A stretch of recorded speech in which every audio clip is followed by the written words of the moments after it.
I'm Ethan, I'm 36, and my own brother, the town's chief of police, just ripped a military medal off my chest and threw it into the mud next to our father's open grave. Before I tell you about the moment his knees hit the dirt when a 4-star general walked in to salute me, let me know where you're watching from in the comments below. It's always incredible to see how far these stories travel. The rain in Virginia has a way of soaking into your bones, making you feel cold from the inside out. But as I stood there in the cemetery, the chill wasn't coming from the weather. It was coming from the man standing 2 feet away from me, my brother Julian. He looked every inch the grieving son and local hero. His police chief uniform was pressed to a razor's edge. His shoes were shined so bright you could see the gray sky reflected in them, and his face was twisted in a look of pure, unadulterated disgust. "Take it off," Julian hissed. His voice was low, but in the silence of the graveyard, it carried like a gunshot. We were standing right by the hole in the earth where our father was about to be lowered.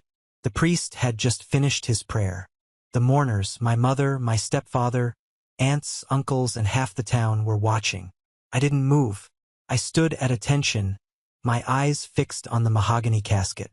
"Not now, Julian," I said calmly. "Let Dad have his moment." "Dad?" Julian let out a short, sharp laugh that sounded like barking. "You think Dad wants you standing here playing dress-up? You think he wants his funeral turned into a costume party?" I saw my mother, Victoria, stiffen. She was clutching a lace handkerchief, but her eyes were dry. She looked at me, then at my uniform, and shook her head with that familiar look of disappointment I hadn't seen in 7 years.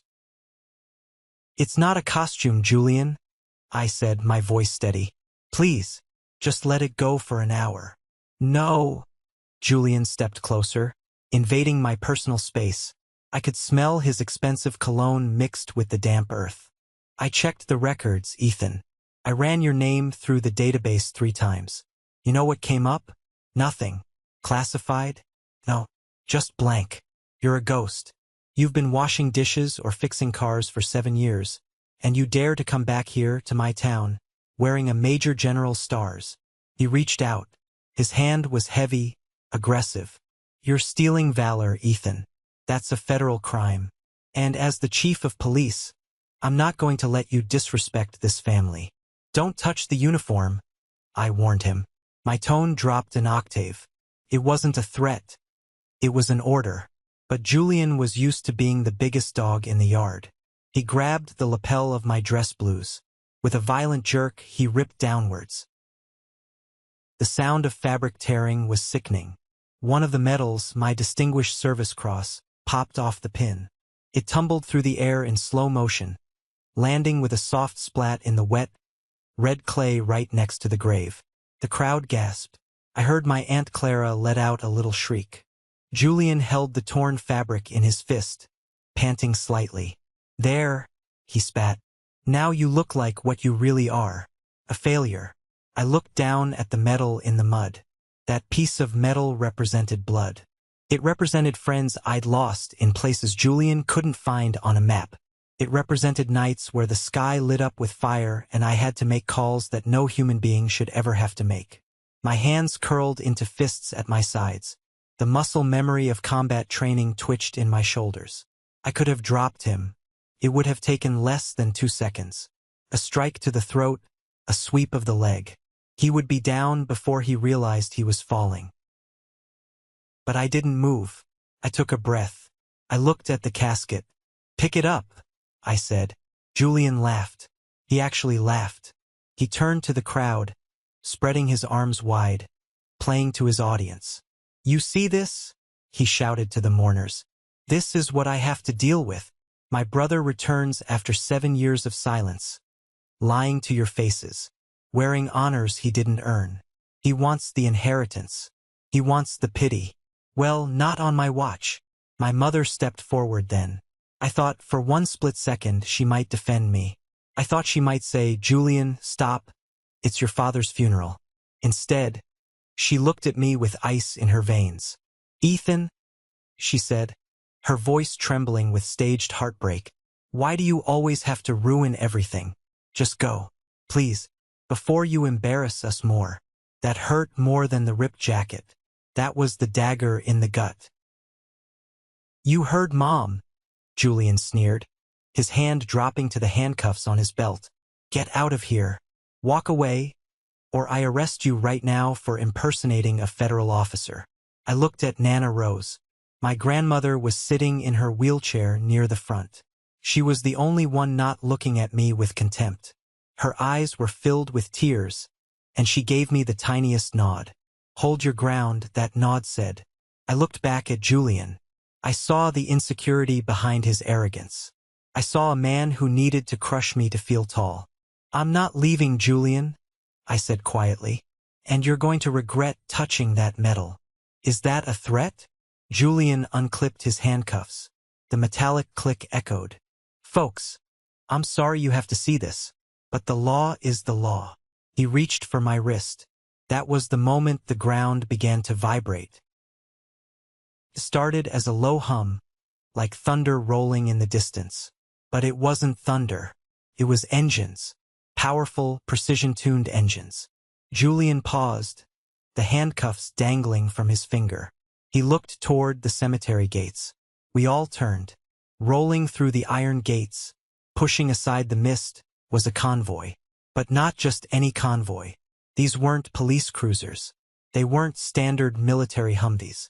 3 pitch-black Rolls-Royce Phantoms, flanked by 2 blacked-out SUVs with government plates, were gliding up the narrow cemetery road. They moved with a predatory grace, silent but massive.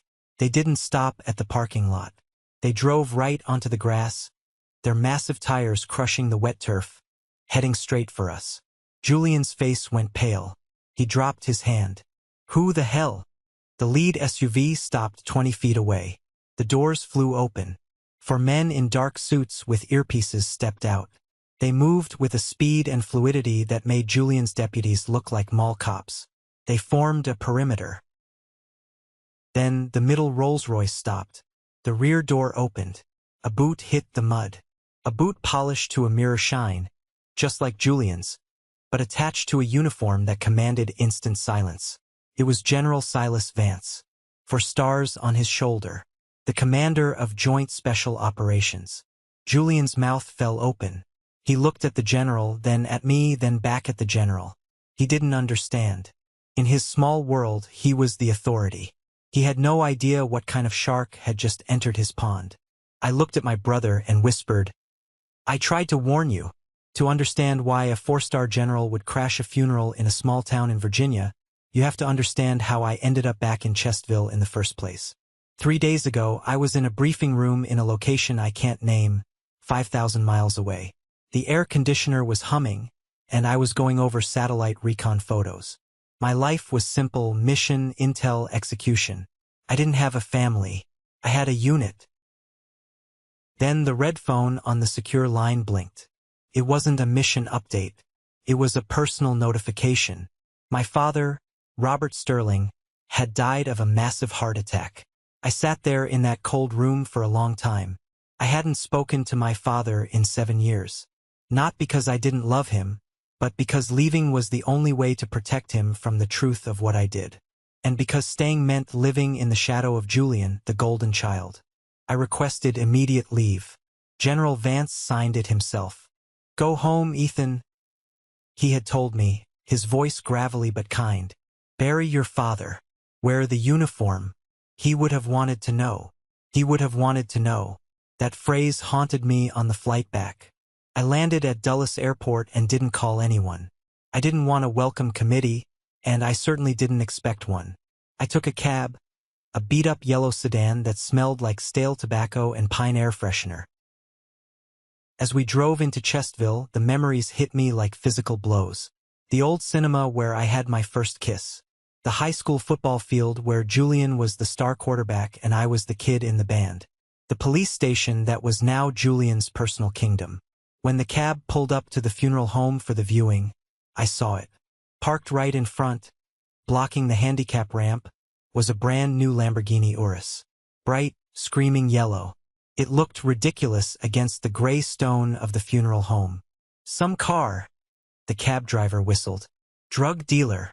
No, I said, handing him cash. Police chief. I grabbed my duffel bag and walked in. I wasn't wearing my uniform yet. Just jeans and a leather jacket. I looked tired. I looked like exactly what they thought I was. A drifter. The lobby was full of flowers. Expensive arrangements. Lilies, roses, orchids. It smelled like a perfume factory exploded. And there, holding court in the center of the room, was Julian. He was wearing a tailored black suit that probably cost more than my first car. He was laughing, actually laughing, with the mayor. When he saw me, the laughter died instantly.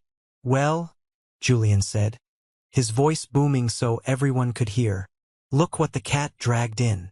He walked over, arms crossed, blocking my path to the viewing room where Dad was. "Ethan," he said, looking me up and down, "I honestly didn't think you'd show. Mom said you were probably in jail somewhere." "Hello, Julian," I said. "I'm here to see Dad."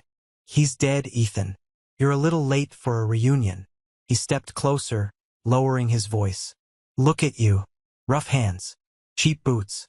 What have you been doing? Mechanic? Construction? Something like that," I said.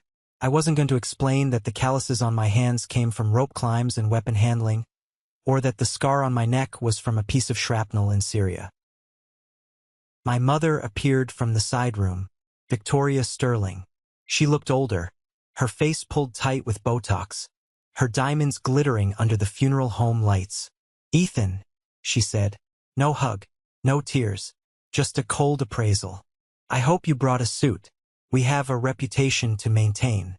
The governor might send a representative." "I have a suit," I said. "Good." She turned back to Julian, adjusting his tie. "Julian, make sure the caterers know about the shrimp allergy for the mayor. We need everything perfect." Perfect. That was the word of my childhood. Everything had to be perfect for the neighbors, for the voters, for the image. I walked past them into the viewing room. It was empty for a moment. I walked up to the casket. Dad looked small. He used to be a giant to me. He was a carpenter, a man who worked with his hands, a man who smelled like sawdust and honesty. He never cared about the politics or the social climbing that Mom and Julian were obsessed with. "I'm sorry, Dad," I whispered, placing my hand on his cold hand. "I'm sorry I wasn't here. He asked for you, you know." I jumped. Sitting in the corner, almost invisible in the shadows, was Nana Rose. My grandmother was 85, bound to a wheelchair, and sharp as a tack. She was the only person in the family who ever saw me. I went to her and knelt down. She cupped my face with her trembling hands. "Nana," I choked out. "He knew, Ethan," she whispered. "He didn't know exactly what you were doing, but he knew you were doing something important. He was so proud." She reached into the pocket of her cardigan and pulled out a small, worn wooden box. It was carved from cedar. I recognized it immediately. Dad had taught me to carve on this wood. "He told me to give this to you," she said, pressing it into my hand. "Don't open it yet. Wait until the right moment. And watch your back, honey. Julian, he's in trouble." "What kind of trouble?" I asked. "Money trouble," she hissed, glancing at the door to make sure we were alone. "Gambling. Big debts. He needs the inheritance, Ethan. He needs it all. That fancy car outside? It's not paid for. He's desperate. And desperate men do dangerous things." I pocketed the box just as Julian walked in. "Time's up," Julian said. "We need to clear the room for the VIP guests. Go check into a motel, Ethan. There's no room at the house for you." I stood up. I looked at my brother, really looked at him. I saw the sweat on his upper lip. I saw the way his eyes darted around the room. Nana was right. He looked like a cornered animal wearing a very expensive suit. "I'll see you at the funeral, Julian," I said. "Don't embarrass us," he called after me. "And don't expect a dime from the will. Dad knew you abandoned us." I walked out into the cool Virginia air. I looked at the yellow Lamborghini again. It was a symbol of everything Julian valued. Flash, noise, and surface-level power. I hailed another cab. Where to? The driver asked. The nearest motel, I said. And then, find me a dry cleaner. I have a uniform that needs pressing. I wasn't going to hide anymore. General Vance was right. Dad deserved the truth. And tomorrow, Julian was going to get a lesson in what real power looks like. The motel was called the Blue Ridge Inn, which was a fancy name for a roadside dive with flickering neon lights and thin walls. It was perfect. It was exactly the kind of place the failure brother would stay. I spent the evening prepping my uniform. This is a ritual for us. You check the ribbons. You measure the distance of the pins with a ruler. You polish the brass until it burns your eyes. It's meditative. As I assembled my dress blues, the Major General stars, the heavy rack of medals, I felt a strange sense of calm. But the walls were thin. Around 11 p.m., I stepped out to get ice from the machine down the hall. That's when I heard a familiar voice coming from the parking lot. I peeked around the corner. It was Julian. He was leaning against his yellow SUV, pacing back and forth, phone pressed to his ear. He wasn't wearing his suit jacket anymore, and he looked unraveled. I told you, it's happening tomorrow. Julian was shouting in a harsh whisper. The old man is dead. The will gets read next week. I'll have the cash. He paused, listening, his face twisted in fear. No, don't touch the house. You touch the house and people start asking questions. I'm the chief of police. For God's sake, show some respect. Look, I'll have the 70 grand by Monday. Just call off your dogs. He hung up and slammed his hand against the hood of the Lamborghini. 70 grand. My brother wasn't just in debt. He was in deep with loan sharks. Nana Rose was right. This wasn't just about greed. It was about survival. And that made him dangerous. I went back to my room, my mind racing. If Julian needed the inheritance that badly, he needed me out of the picture. Dad's estate wasn't huge, but the land was valuable. If it was split 50-50ths, Julian might not have enough to cover his hole.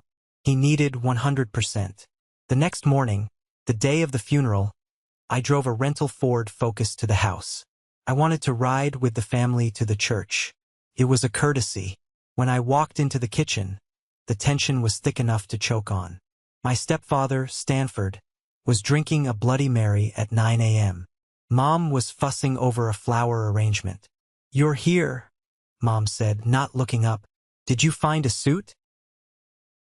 I'm wearing my uniform, I said. Julian walked in from the patio. He was holding a file folder. He slammed it onto the granite countertop. No, you're not, Julian said. I did some digging last night, Ethan. He opened the folder. It was empty except for a few printouts from Google. I called the local recruiting office, Julian lied smoothly. I called the Pentagon's public line. Nobody has heard of Major General Ethan Sterling. In fact, a general at your age? It's statistically impossible. You're 36. You don't make general that young unless you're Napoleon. It's a merit-based promotion system, Julian, I said, leaning against the doorframe. And my file is sealed. You know you can't access OSDI records. OSDI? Stanford laughed, the ice clinking in his glass. What is that? Office of Strategic Dishwashing and Ironing. It stands for Office of Strategic Defense and Intelligence, I said. It sounds like a video game, Julian scoffed. Look, here's the deal. You are not wearing a fake costume to Dad's funeral. You are not going to make a mockery of his memory just to try and impress the lawyer. It won't work. The will is ironclad. Is that what this is about? The will? I asked. It's about respect, Julian shouted, his face turning red. Something you know nothing about. You ran away. I stayed. I took care of them. I built a reputation in this town. I am the chief of police. I am the pillar of this community. And I won't let a DrifterCon artist ruin my day. Your day? I raised an eyebrow. I thought it was Dad's day. Julian stepped forward, his finger in my face. Don't get smart with me. You want to ride with us? You put on a black suit and you sit in the back and keep your mouth shut. You wear that costume, and I swear to God, Ethan, I will arrest you for fraud before the first hymn is over. Mom looked at me. Just do what your brother says, Ethan. He knows best. He's the successful one. There it was. The verdict I'd heard my whole life. I looked at them. They didn't see a son or a brother. They saw a liability. I'll meet you at the church, I said coldly. I turned and walked out. I drove back to the motel. I took a shower. And then, slowly, deliberately, I put on the uniform. I put on the white shirt, the black tie, the dark blue coat. I fastened the buttons. I pinned on the ribbons the silver star, the purple heart, the Legion of Merit. I pinned the stars on my shoulders. I wasn't doing this for Julian. I wasn't doing it for Mom.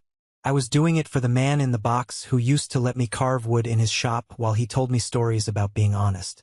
I looked in the mirror. I didn't see a failure. I saw a soldier. I grabbed my cover hat and walked out. The maid was in the hallway with her cart. She stopped when she saw me. Her eyes went wide. She dropped the towel she was holding. "Oh," she whispered. "Thank you for your service, sir." "Thank you, ma'am." I nodded. That was the only respect I was going to get today. Or so I thought. I got into my rental car and drove to the church. The rain had started to fall. It was a gray, miserable day. Perfect for a funeral. Perfect for a war. And as I pulled into the church parking lot, seeing the police cruisers lining the entrance like a royal guard for Julian, I knew the war was about to begin. The church was packed. Dad was loved. He had built half the houses in Chestville, fixed the roofs of the other half, and never overcharged a widow.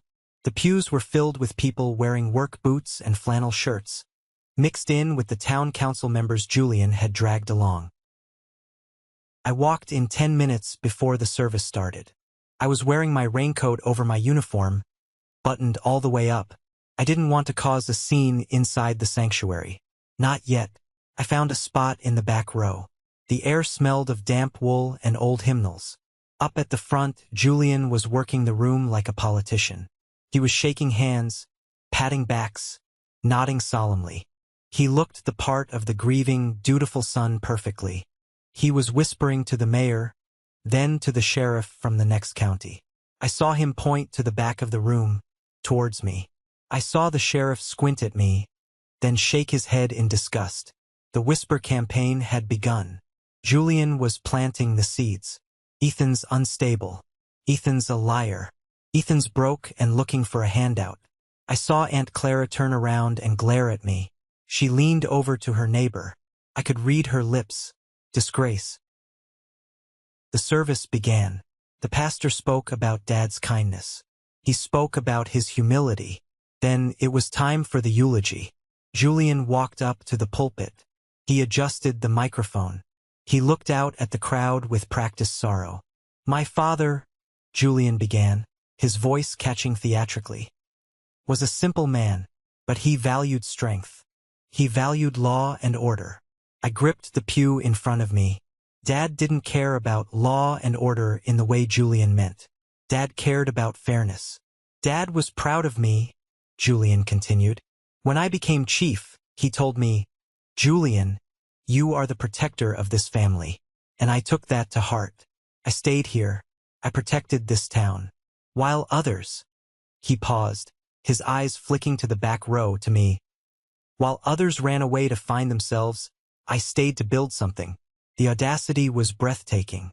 He was using Dad's funeral to campaign for his own ego. "Dad knew that some seeds fall on rocky ground," Julian said, a tear sliding down his cheek. "And some seeds bear fruit. I promise you, Dad, I will keep the Sterling name clean. I will not let it be tarnished by lies or false pretenses." He looked directly at me. The whole church turned to look at me.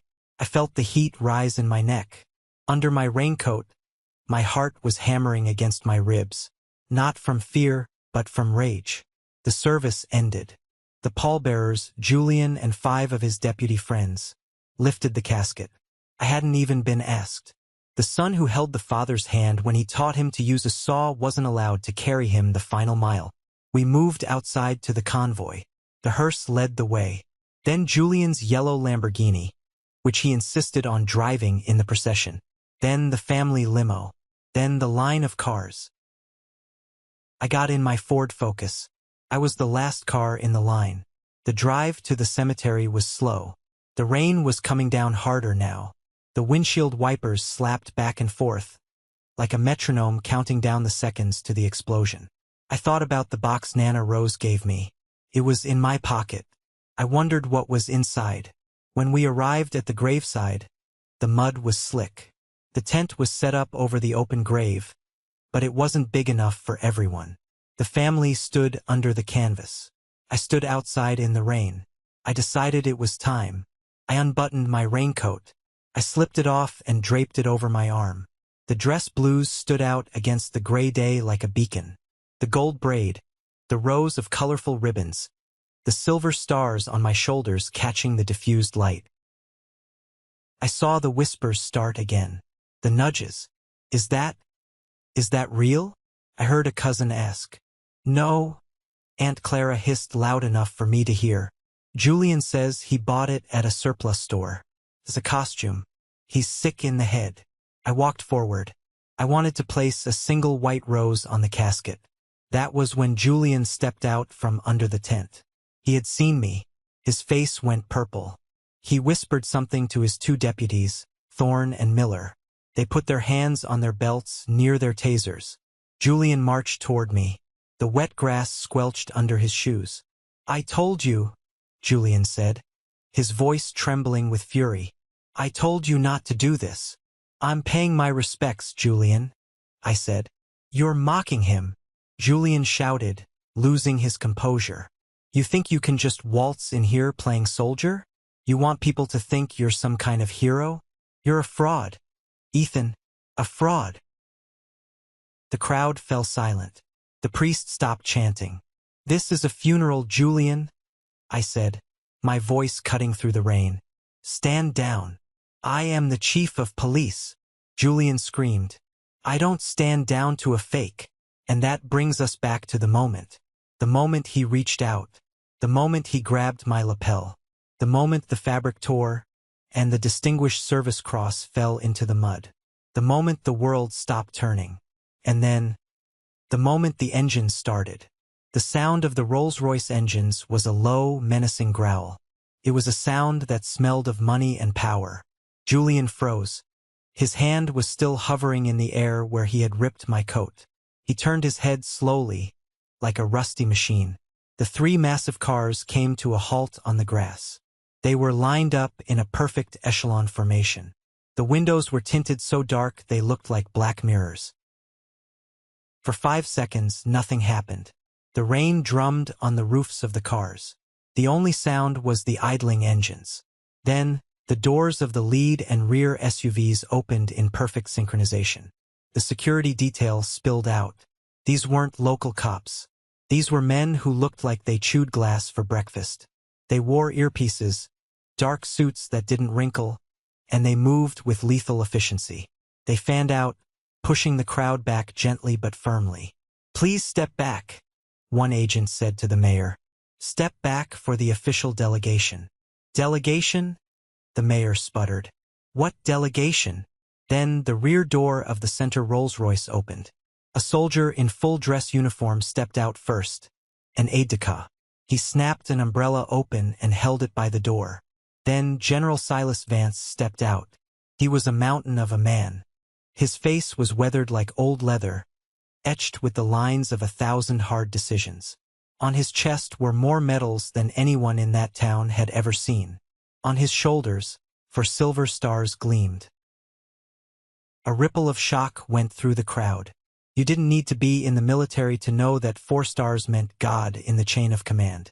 Julian's mouth hung open. He looked at his deputies. Thorne and Miller had taken their hands off their tasers and were practically standing at attention out of instinct. General Vance didn't look at the crowd. He didn't look at Julian. He walked straight toward me. His boots crunched on the gravel path. He moved with a purpose that made the air feel heavy. He stopped 3 feet in front of me. He looked at my ripped jacket. He looked at the metal lying in the mud. His eyes narrowed. It was a terrifying look. Then he looked me in the eye.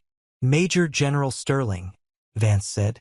His voice was deep, resonant, a voice used to commanding armies. General Vance, I replied, keeping my composure, though my heart was racing. Vance slowly raised his right hand. His fingers were straight, his posture rigid. He executed a slow, perfect salute. General, he said, on behalf of the President and the Department of Defense, please accept our condolences on the loss of your father. I returned the salute. Thank you, sir. Vance held the salute for a long moment, letting the image burn into the retinas of everyone watching. Then he dropped his hand. He bent down. He didn't care about his pristine uniform pants. He knelt right in the mud. He picked up my Distinguished Service Cross. He wiped the mud off it with his own white glove. He stood up and pinned it back onto my torn jacket. It seems, Vance said, his voice dangerously low, turning slowly to face Julian, that there has been an incident of assault on a superior officer. Julian was trembling, literally shaking. His face had gone from purple to a ghostly white. I, Julian stammered. Sir, I didn't know. I thought he was. You thought he was what? Vance barked. You thought Major General Sterling, who just orchestrated the extraction of 3 hostages from a hostile zone last week, was playing dress-up? The crowd gasped. Hostages. Hostile zone. The reality of who I was hit them like a physical wave. He never told us, Julian whispered, looking for an excuse. Because his work is classified, son. Vance stepped closer to Julian. The general towered over him. Because while you were writing speeding tickets, your brother was coordinating national security. And you just assaulted him. You just desecrated a uniform of the United States Army. Do you know the penalty for that? Julian couldn't speak. He looked at Mom. Victoria Sterling was staring at me as if I had just grown a second head. Her failure son was a general. Her drifter was a hero. The calculation in her eyes was shifting rapidly. General Vance, I said, stepping forward. My brother made a mistake. Vance looked at me. A mistake, Ethan? He ripped your rack. That's not a mistake. That's malice. It's a funeral, sir, I said.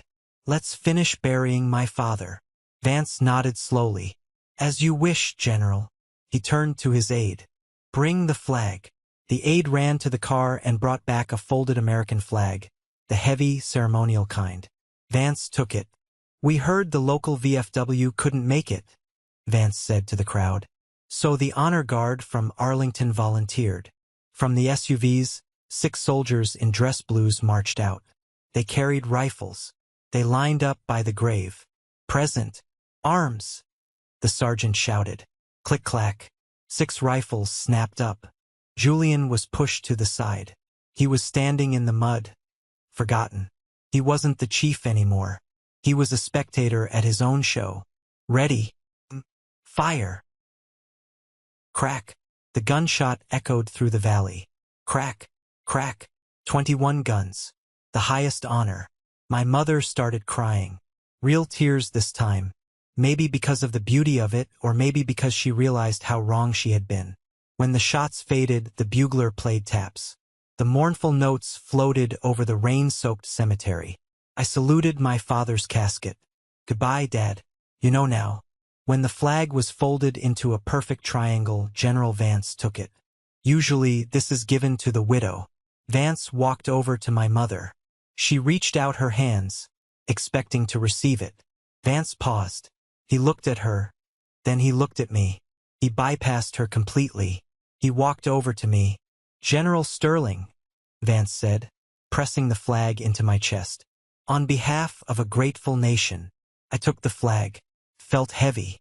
My mother let out a gasp. That's mine, she whispered. I'm the widow. This flag is for those who understand the sacrifice, ma'am, Vance said coldly. Your son earned this. Twice. I held the flag tight. I looked at Julian. He was leaning against a tombstone, looking like he was about to vomit. The service was over, but the reckoning wasn't. Vance turned to me. General, we have a situation regarding your brother. What situation? I asked. Your security clearance involves financial background checks on all immediate family members to prevent leverage, Vance said, loud enough for Julian to hear. When we ran your brother's financials yesterday, we found something interesting. Julian's head snapped up. We found large transfers from the Chestville Police Evidence Locker Fund into an offshore gambling account, Vance said. Federal embezzlement. Julian's knees gave out. He actually dropped to the ground. Vance looked at the two deputies, Thorne and Miller. Officers, I believe you have a jurisdiction issue. But since the money crossed state lines, the FBI is already waiting at his office. I suggest you take him into custody before they get there. It might look better for your department. Thorne looked at his boss, the chief, kneeling in the mud. Then he looked at the 4-star general. Thorne pulled out his handcuffs. Julian Sterling, Thorne said, his voice wavering. Please stand up. You have the right to remain silent. Watching your brother get handcuffed at your father's funeral is a surreal experience. It's a mix of vindication and profound sadness. Julian didn't fight. The fight had left him the moment General Vance stepped out of that Rolls-Royce. He stood up, mud staining the knees of his expensive suit. He looked at me. Ethan, he croaked. Ethan, tell them it's a mistake. I can put the money back. I just needed the inheritance to bridge the gap. The inheritance? I asked. Dad's land. Julian pleaded. Mom promised me. She said if I kept you away, I could manage the estate. I just borrowed the evidence money until the will was read. Ethan, please. I'm your brother. The crowd gasped again. He had just confessed. Publicly. And he implicated Mom. I looked at Victoria. She was pale as a sheet, her hand covering her mouth. She backed away, shaking her head. I never told him to steal. She stammered to the people around her. I didn't know. But the look in her eyes said she knew everything. She knew he was desperate, and she had enabled him. You didn't just borrow money, Julian, I said softly. You betrayed the badge. And you tried to bury me to cover your tracks. I'm the chief. Julian sobbed as Thorne clicked the cuffs tight. I'm the chief. Not anymore, I said. They led him away, not to the yellow Lamborghini, but to the back of a standard patrol car. He had to duck his head to get in. As the car drove away, the rain seemed to let up. The silence in the graveyard was heavy. The townspeople were staring at me with a mixture of awe and fear. The drifter was now the most powerful man in the county. General Vance put a hand on my shoulder. We have a debriefing in D.C. at 1900 hours, General. But take your time here. Thank you, Silas, I said. The general nodded to his team. They got back into the Rolls-Royces and SUVs. The engines roared to life, and the convoy rolled out as majestically as it had arrived. I was left standing by the grave with the flag in my arms. My mother approached me slowly. Stanford, my stepfather, was hiding behind her. Ethan, Mom said, her voice shaking. She reached out to touch my arm. My God, why didn't you tell us? A general? We are so proud. I stepped back. Her hand hit empty air. Proud? I asked. 5 minutes ago, I was a disgrace. 5 minutes ago, you watched him rip this uniform and you told me to leave. I was trying to keep the peace, she lied. You know how Julian gets. I love you, Ethan. You're my son. I looked at the woman who had let me leave home at 18 without a backward glance. I looked at the woman who had just tried to deny me my father's flag. No, Mom, I said. I'm not your son. I'm the general. And you. I looked at Stanford, then back to her. You have a lawyer to call. I think Julian is going to need a very expensive defense. I turned my back on them. It was the hardest thing I've ever done, but also the most necessary. I walked over to Nana Rose. Her attendant had pushed her wheelchair up to the edge of the grave so she could say goodbye to her son-in-law. She looked up at me, her eyes twinkling through the tears. I told you, she whispered. I told you he was in trouble. You were right, Nana, I said. About everything. She patted the pocket where I had put the wooden box. "Open it," she said. "Now." I pulled out the small cedar box. The wood was smooth from years of handling. Dad must have held this box a lot. I opened the lid. Inside was a piece of folded paper and a key. An old iron key. I unfolded the paper. It was Dad's handwriting. Shaky, written recently. "Ethan, if you are reading this, I am gone. And if you have this box, it means Rose gave it to you, which means you came back. I know about Julian. I know about the gambling. I know your mother enables him. I also know about you. I saw you on the news 3 years ago. You were in the background of a shot in Syria talking to the president. They blurred your face, but I knew my son's posture. I knew those hands. I am so proud of the man you became without me. The will in the lawyer's safe is a decoy. It leaves everything to your mother, which means it goes to Julian's debts. I couldn't let that happen. This key opens the safety deposit box at First National in the next county. Inside is the real deed to the land, placed in a trust in your name 5 years ago. And the savings account. It's all yours, Ethan. Use it to do good. Don't let them take it. Love, Dad. I stared at the letter. The tears finally came. He knew. He had watched over me from afar, just as I had tried to watch over him. He had protected me from Julian's greed, even from the grave. He loved you so much, Nana Rose said. Come on, Nana, I said, wiping my eyes. I'm getting you out of here. Where are we going? She asked. I have a big house in D.C., I said. It has a garden, and no one will ever yell at you there. I pushed her wheelchair toward my rental car. I left the yellow Lamborghini sitting there in the mud, a monument to a false king. I left my mother crying fake tears in the rain. I had my orders. The days following the funeral were a blur of rain, legal paperwork, and the kind of silence that rings in your ears after a bomb goes off. Julian was being held without bail. It turned out that when you embezzle federal grant money meant for anti-terrorism equipment and use it to pay off offshore gambling debts, the government considers you a flight risk. The FBI didn't play games. They froze his assets within an hour of his arrest. The yellow Lamborghini was towed to a federal impound lot, looking like a discarded toy. But the real war wasn't over. The war for my father's legacy was just beginning. 2 days after the arrest, I stood outside the First National Bank in the neighboring county. It was an old brick building, solid and unpretentious. Exactly the kind of place Dad would trust. I had the iron key Nana Rose had given me in my pocket. Felt heavy, warm against my thigh. I walked in.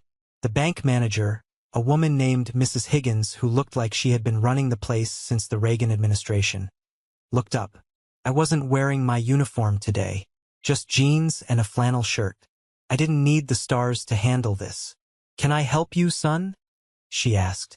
I'm Ethan Sterling, I said. I believe my father left something in safety deposit box 404. Mrs. Higgins paused. Her expression softened immediately. Robert's boy, the one who went away. She stood up and came around the counter. Your father spoke of you often, Ethan. Every time he came in here to add to the box, he'd say, this is for the rainy day. I guess the rain finally came.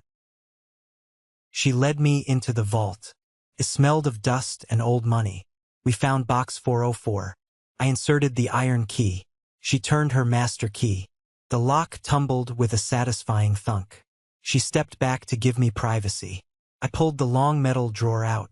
Inside, there wasn't gold or jewelry. There were documents.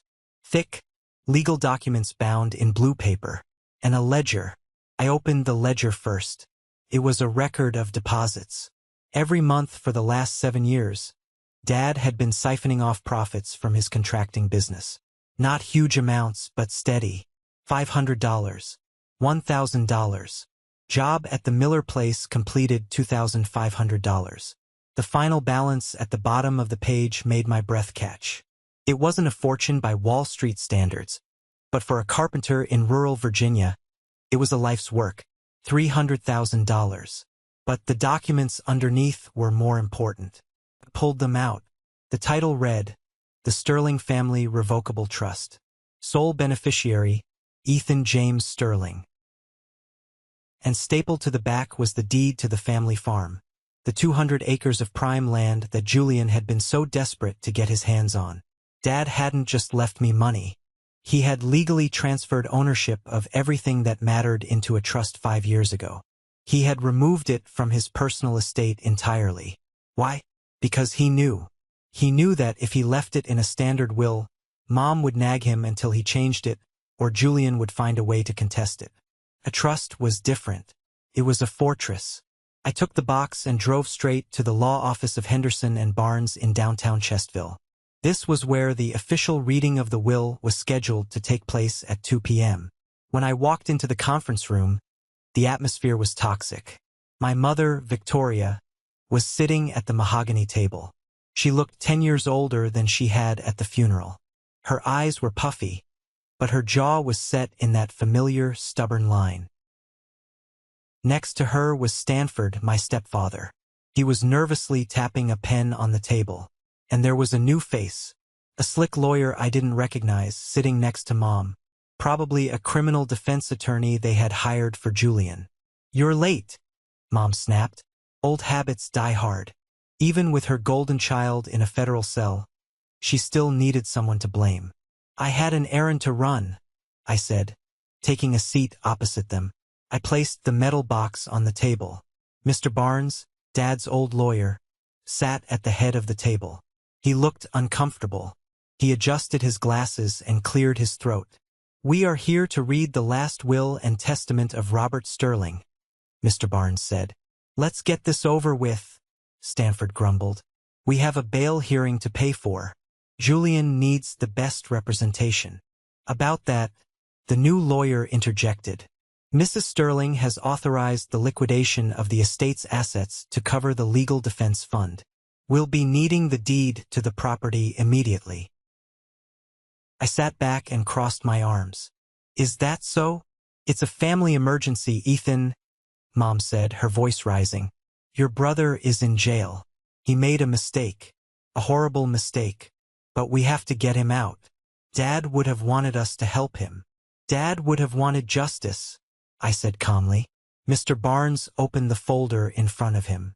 "I'm afraid it's not that simple," he said. He pulled out a document. "This will, the one dated 6 months ago, leaves the entirety of the estate to Victoria Sterling." Mom let out a sigh of relief. Stanford smirked at me. "See," Stanford said. "You get nothing, just like you deserve.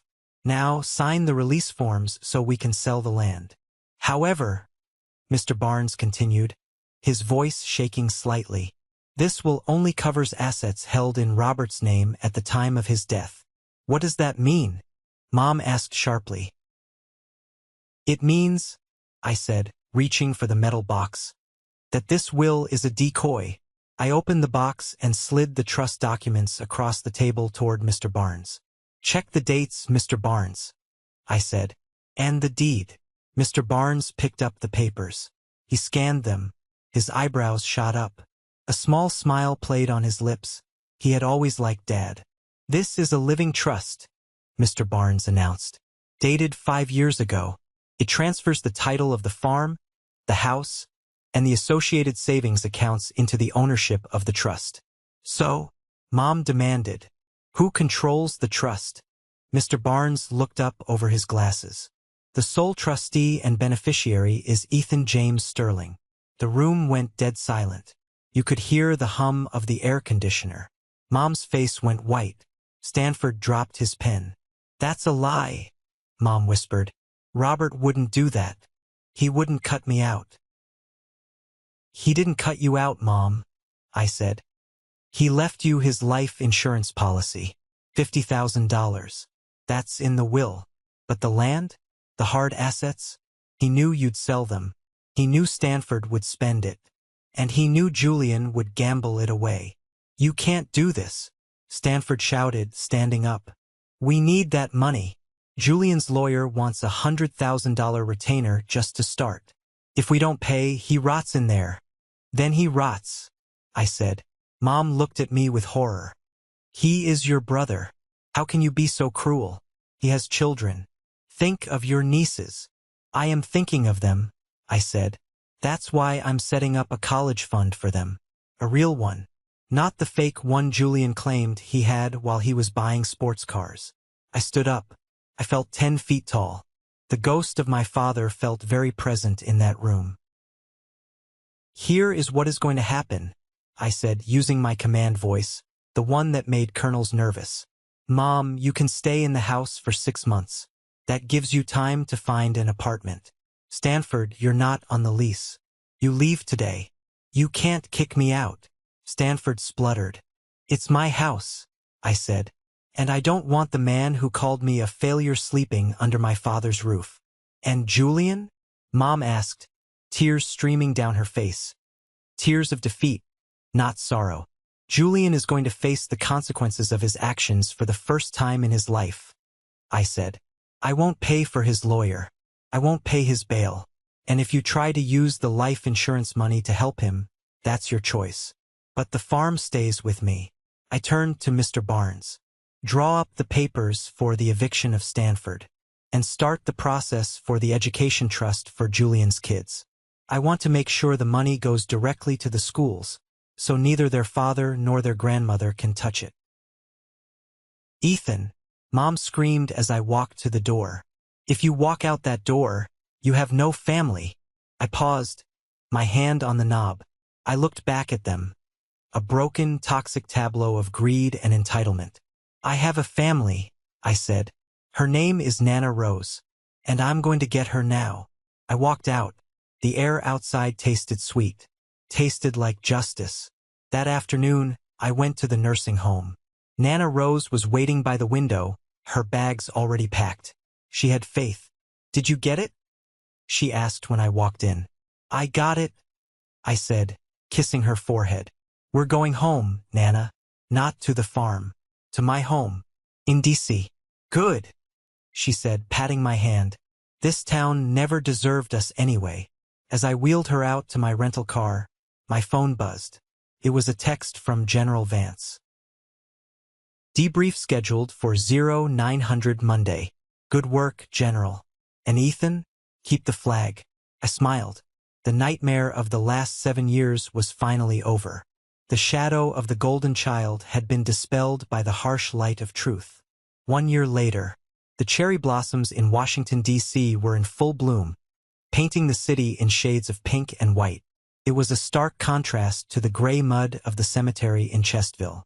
I sat on the back porch of my townhouse in Georgetown, holding a cup of coffee. The garden was small but meticulous. Nana Rose insisted on it. Through the glass door, I could see her inside, watching her favorite game show, a blanket draped over her legs. She looked healthier than she had in a decade. Peace does that to people. My life had returned to a rhythm, but it was a different rhythm than before. I wasn't hiding anymore. I was still in the OSDI, but I had taken a new role. Instead of field operations, I was now overseeing strategic training for the next generation of officers. I taught them about tactics, sure, but mostly I taught them about integrity. I taught them that the uniform doesn't make the man. The man makes the uniform. My phone rang. It was Mr. Barnes, calling from Chestville. General Sterling, he said. I have an update on the sentencing. Go ahead, I said, taking a sip of coffee. The federal court handed down the verdict an hour ago. Julian accepted the plea deal. And 12 years, Barnes said. Federal prison. No parole for at least 10. He was also ordered to pay restitution, which means he'll be garnished for the rest of his life. 12 years. Julian would be 52 when he got out. He would miss his daughters growing up. He would miss the prime of his life. All for a yellow Lamborghini and the illusion of power. And my mother? I asked. Well, it's not great, Ethan, Barnes said. After she spent the insurance money on Julian's initial defense, she didn't have much left. Stanford left her about a month after you evicted him. Found a younger woman in Florida. Victoria is living in a small apartment on the south side of town. She works part-time at the bakery. I felt a pang of pity, but it was distant. It was the kind of pity you feel for a character in a tragedy who refuses to change their path. Does she need anything? I asked. Medically. She's fine physically, Barnes said. Just bitter. She still tells anyone who will listen that you tricked your father. Let her talk, I said. What about the farm? Sold as you instructed. The proceeds have been deposited into the charitable trust. Good. Initiate the project. That was my final victory. I hadn't kept the farm. I didn't want the ghosts of my childhood haunting me. Instead, I sold the land to the state for a conservation project. But the old farmhouse? I donated it to a non-profit organization that helps veterans transition back to civilian life. It was now called the Robert Sterling House, a place where soldiers who felt lost, like I once did, could learn carpentry, work with their hands, and find peace. Dad would have loved that. He would have loved seeing men building things in his old shop. I hung up the phone. I watched a cardinal land on the bird feeder Nana had set up. I thought about the word inheritance. Everyone thinks inheritance is about money, about land, about the physical things parents leave behind. Julian thought that. Mom thought that. But the real inheritance isn't what's in the bank. It's what's in the blood. It's the values. Julian inherited Mom's vanity and need for validation. He inherited the hollowness. I inherited Dad's quiet strength. His ability to see the truth in the wood, to carve away the rot until you find the solid core. I went inside. Nana looked up and smiled. Was that the lawyer? She asked. Yes, I said. It's done. Julian got 12 years. Nana sighed, a sad, heavy sigh.